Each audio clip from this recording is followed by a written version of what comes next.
বহুকাল আগের কথা। রূপপুর রাজ্যের দক্ষিণে ছিল এক বিশাল মাঠ।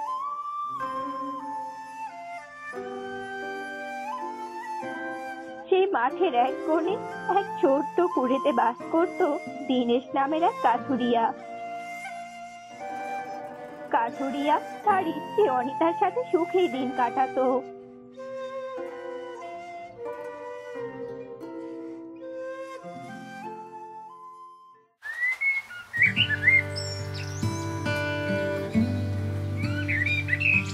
কি গো, আমি বাপের বাড়ি যাচ্ছি বলে তোমার বুঝি মন খারাপ? সে তো একটু মন খারাপই বটে। তুমি এত মন খারাপ করলে আমি বাপের বাড়ি যাব কি করে বলো তো?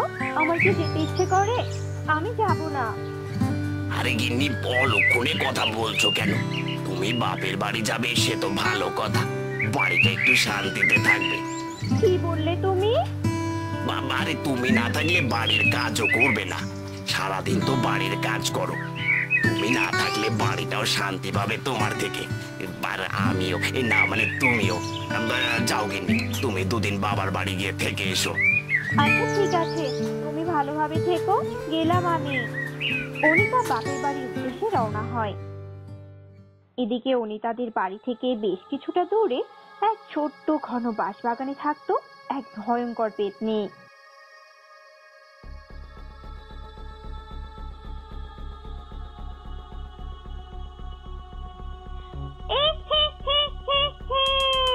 থাকবো না তো বাঁশবাগানে, দেখবো এবার কাঠুরিয়ার বাড়িটাকে। আনবে কাঠুরিয়া মাছ মাংস, খেলবো আমি ছাপিয়ে। বাস বাস, ব্যাগ ভর্তি কাপড় চোপড়, যাচ্ছে গো বাপের বাড়ি। এই তো সুযোগ, মাথায় এলো দারুণ মজার ফন্দি। থাকবো না আর বাঁশবাগানে বন্দি। এরপর পেতনি তার নিজের রূপ বদল করে অনিতার রূপ নিয়ে কাঠুরিয়ার বাড়িতে যায়। কাঠুরিয়ার বাড়িতে হাজির হয়।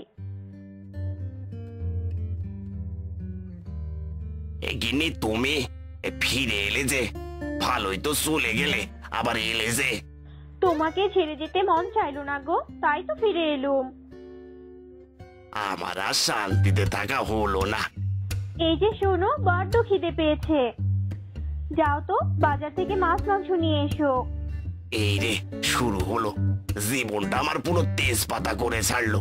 ভেবেছিলাম দুদিন শান্তিতে ঘুমাবো, শান্তি আমার কপালে নেই।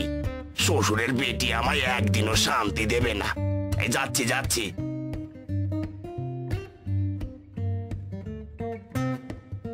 পেতনি কাঠুরিয়ার বাসায় ভালোই দিন কাটাচ্ছিল,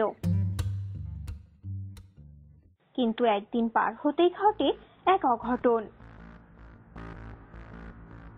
আসল অনিতা এসে হাজির হয় কাঠুরিয়ার সামনে। একই রকম দুটো বউ।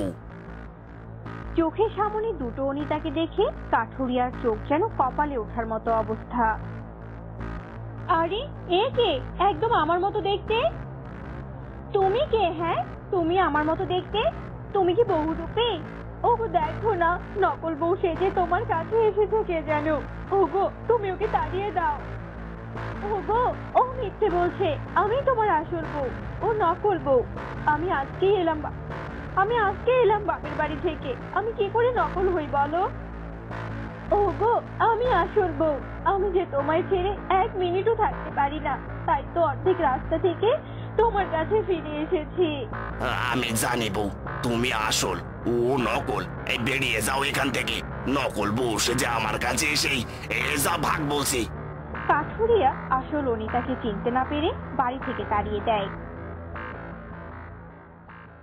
আর অনিতা রাজার কাছে গিয়ে নালিশ জানায়।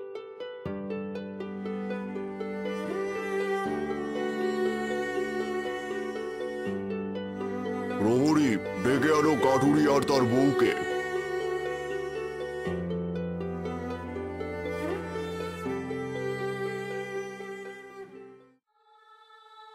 রাজা মশাই, আপনি আমাকে বাঁচান।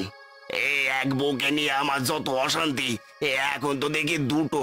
রাজা মশাই, আমার আসল বউকে আপনি খুঁজে দিন। ও, তুমি আমায় অশান্তি বলছো?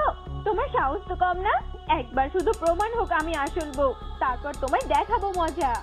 রাজামশাই, মনে হয় ওইটাই আমার বউ। আমার বউ আমার সাথে এইভাবেই তেজ দেখায়। চুপ থাকলে চলবে না, আমাকেও যে তেজ দেখাতে হবে। তেজ শুধু কি তুই একাই দেখাতে পারিস? এই যে স্বামী, বেশি কথা বলো নে, বুঝলে? মনে আছে তোমার মুড়ো ছাটার কথা? রাজামশাই, মনে হচ্ছে এটাই আমার বউ। চুপ, একদম চুপ। এবার আমি পরীক্ষা নেব। এই পরীক্ষায় যে পাশ করবে সেই আসল। এই যে দেখো একটা বোতল, এই বোতলে যে ঢুকতে পারবে আর অনায়াসে আবার বের হতে পারবে সেই আসল। রাজামশাই, এটা কি করে সম্ভব? এতটুকু বোতলে ঢোকা সম্ভব না রাজামশাই। রাজামশাই, আমি পারবো। আমি যে আসল সেটা প্রমাণিত হবে এবার। এটাই হলো পেতনি, আর ওই যে ওটা হলো তোমার আসল বউ। যাও কাঠুরিয়া, বউকে নিয়ে বাড়ি যাও। পেতনি এখানেই বন্দি থাক। এইটা বউ?